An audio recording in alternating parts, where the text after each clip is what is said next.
This channel does not promote any violent, harmful, or illegal activities. All content provided by this channel is meant for an educational purpose only. এখন যে যারা বিক্ষোভ করছিল তাদের মধ্যে মহিলা ছিল কিনা আমি জানি না, তবে তাদেরকে যদি ধর্ষণ করার কথা কেউ বলে থাকে, সেই ধর্ষণটা কে বলেছে না বলেছে আমি এইটুকুনি জানি না। তবে ধর্ষণটা তো নিশ্চয়ই অন্যায়, যদিও কোর্টের এ অভিযোগ, তবেও যদিও কোর্টের এ আছে যে যদি পরস্পর অনুমতি নিয়ে করে তাহলে সেটা আইনের পক্ষে পড়বে, আইনের বিরুদ্ধে যায় না। ছাত্রছাত্রীরা যদি তাদের স্বভূমিকায় থাকতো তাহলে মেটাতে তো 1 মিনিট লাগে না, ম্যাক্সিমাম 1 মিনিট কানে কানে কথা বললেই মিটে যায়।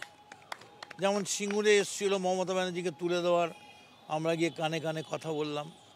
কিন্তু আমাদের ছাত্রছাত্রীরা সত্যি বলছি ওদের থেকে শেখার আছে, ধৈর্য সংযম তার পরীক্ষা দিচ্ছে বারবার।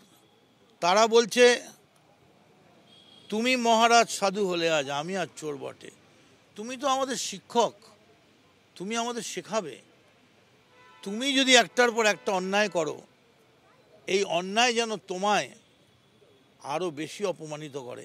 কিন্তু আমরা গায়ের জোরে আমাদের ধৈর্য শক্তিকে নষ্ট করে এমন কিছু করব না যে তোমার গলার স্বর বন্ধ হয়ে যাবে।